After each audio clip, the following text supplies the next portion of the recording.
ऐसे घर की है जो एक घर तो था लेकिन भूतिया घर बन जाने के कारण लोग उसके नाम से ही डरने लगे थे। यदि कोई भूला भटका यात्री इसमें आकर ठहर जाता तो उसका हाल क्या होता यह तो वही जानता था। वहाँ आसपास रहने वाले लोगों को उस घर में रुकने वालों लोगों की चीखें सुनाई देती थी।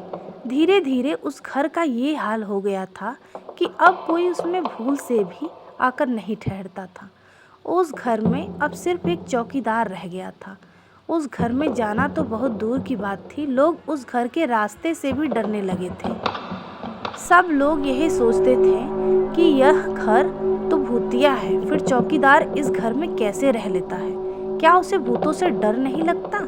जबकि लोगों के तो उस घर के पास से गुजरते हुए भी पसीने छूटते थे, और पसीने छूटे भी क्यों ना, भूतों का नाम ही ऐसा है कि बड़े बड़ों के पसीने छूट जाते हैं। एक रात एक शिकारी उस घर की तरफ आया जो अपने रास्ते से भटक गया था। यह घर चारों तरफ से जंगल से घिरा हुआ था।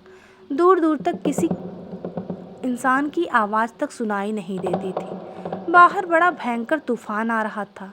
तूफान के साथ ही बड़े जोर की बारिश शुरू हो गई। शिकारी घर में अंदर गया और आवाज़ लगाई, अरे कोई है? जब घर में कोई था ही नहीं तो आवाज़ कौन देता? शिकारी ने एक बार फिर जोर से आवाज़ लगाई, अरे भाई कोई है क्या? इस बार उसकी आवाज़ पूरे घर में गूंज उठी। तभी एक आदमी को उसने छाता और लालटेन लिए अपनी ओर आते देखा। क्या बात है, कौन हो तुम? उसने शिकारी से पूछा। मैं एक शिकारी हूँ, क्या बारिश और तूफान रुकने तक मैं यहाँ ठहर सकता हूँ? चौकीदार ने डरते हुए कहा, क्या आप इस घर में रात गुजारेंगे? शिकारी ने कहा, हाँ, इस बारिश और तूफान में इस समय रात बिताने के लिए जंगल में इससे अच्छी जगह और नहीं हो सकती, और मेरे कुछ साथी भी जंगल में भटक गए हैं। हो सकता है कि इस घर को देखकर वो भी यहाँ आ जाए। साहब, यह घर तो क्या कहना चाहते हो तुम? इतने डरे क्यों हो? साहब, क्या आप इस घर के बारे में नहीं जानते? क्या नहीं जानता? यही कि ये भूतिया घर कहते हैं। यह भूतों का घर है, इसमें भूत रहते हैं। यह बात चारों तरफ फैली हुई है। आपको कैसे नहीं पता? क्या भूत? हा हा हा। बाबा, ये तुम कैसी बात कर रहे हो? विज्ञान के युग में आप कैसी बातों पर यकीन करते हैं? मैं सचमुच कह रहा हूँ, यह भूतिया घर है। होगा तुम जाकर हमारे लिए चाय का इंतजाम करो, इस घर में रहने वाले भूत को भी देख लूँगा। चौकीदार ने गहरी नज़रों से शिकारी को देखा और चला गया। थोड़ी देर बाद वह चाय लेकर आया। फिर चौकीदार ने शिकारी से पूछा, लगता है साहब आप जंगल में पहली बार आए हैं। हाँ, आपने ठीक पहचाना। क्या मैं आपका नाम जान सकता हूँ? चौकीदार बोला। शिकारी बोला, मेरा नाम कुंवर राणा है। अच्छा, तो आप राणा जी के बेटे हैं? हाँ बाबा, कभी हम लोग राजा थे, अब तो केवल नाम के ही रह गए हैं। अब कौन राजा और कौन प्रजा। फिर शिकारी उस कमरे से दूसरे कमरे में चला गया और वहाँ जाकर टहलने लगा। टहलते हुए वहाँ की रखी हर चीज़ को वह बड़े ध्यान से देख रहा था। कुछ चीज़ें तो उसे जानी पहचानी लग रही थी, मानो वह उन चीज़ों को पहले देख चुका है। चौकीदार ने बाहर से आवाज़ लगाते हुए कहा, साहब, आपको कुछ चाहिए हो तो मुझे आवाज़ दे देना, मैं बाहर ही हूँ। शिकारी बोला, ठीक है बाबा। इतने में शिकारी को कुछ आहट महसूस हुई, किसी के होने का एहसास हुआ। अचानक पायल की छन छन की आवाज़ होने लगी। शिकारी सोच में पड़ गया, यहाँ तो कोई नहीं है, फिर ये पायल की आवाज़। शिकारी उस आवाज़ के पीछे चलने लगा। फिर अचानक आवाज़ बंद हो गई। शिकारी ने देखा उसके सामने एक सुंदर लड़की खड़ी थी। शिकारी ने पूछा, कौन हो तुम? लड़की ने कहा, मुझे तुम्हारा ही इंतज़ार था। मेरा इंतज़ार? हाँ, तुम्हारा ही इंतज़ार। अब मेरा बदला पूरा हुआ। कैसा बदला? इतना कहकर लड़की गायब हो गई। शिकारी के डर के मारे पसीने छूट गए थे। वह चौकीदार से बोला, बाबा, वह लड़की कौन थी? चौकीदार बोला, साहब, वह मेरी बेटी सुमन है। शिकारी चौंक कर, क्या बाबा, तुम्हारी बेटी? लेकिन वह एकदम से कहाँ चली गई? चौकीदार, साहब, वह चली नहीं गई, अदृश्य हो गई।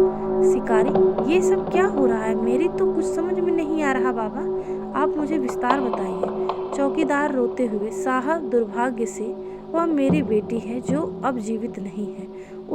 उसे आपके बड़े भाई से प्रेम हो गया था।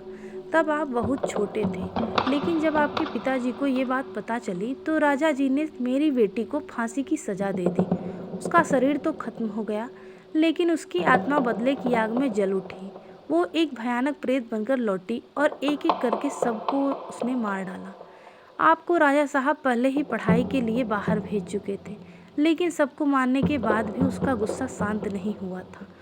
उसे आपका ही इंतजार था। अब वो आपको मारकर अपना बदला पूरा करना चाहती है। चौकीदार वहां से उठकर बाहर चला गया। तभी शिकारी को तहखाने में से किसी के रोने की आवाज़ आने लगी। वह डरते डरते तहखाने की ओर चला गया। जैसे ही वह तहखाने में अंदर गया, एक डरावनी आवाज़ आई, आओ छोटे कुंवर, मुझे तुम्हारा ही इंतजार था। वह बहुत ही डरावना दृश्य था। बिखरे लाल लाल बड़ी बड़ी जिंदा निगल जाने वाली आंखें, भयानक चेहरा और अपना मकसद पूरा होने की वो अहंकारी हंसी, और वह कह रही थी कि आज तुम्हें मुझसे कोई नहीं बचा सकता।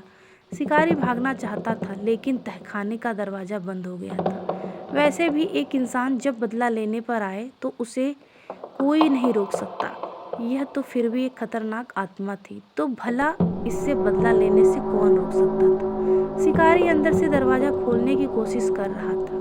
शिकारी की आवाज़ सुनकर चौकीदार भी आ गया, लेकिन चौकीदार अंदर नहीं जा पा रहा था क्योंकि दरवाज़ा उस चुड़ैल ने बंद कर दिया था। तो अब जब तक वो अपना बदला पूरा नहीं कर लेती, दरवाज़ा कहाँ खुलने वाला था।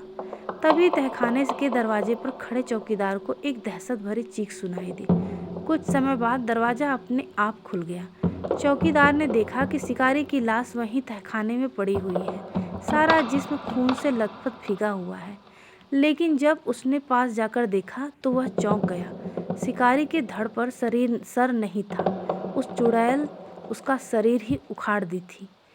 तभी उस चुड़ैल की भयानक हंसी दोबारा सुनाई देने लगी और वो कह रही थी, आज मेरा बदला पूरा हुआ। इतना कहते ही वह तहखाने के अंधेरों में न जाने कहाँ गायब हो गई। फिर किसी ने कभी उसको दोबारा नहीं देखा।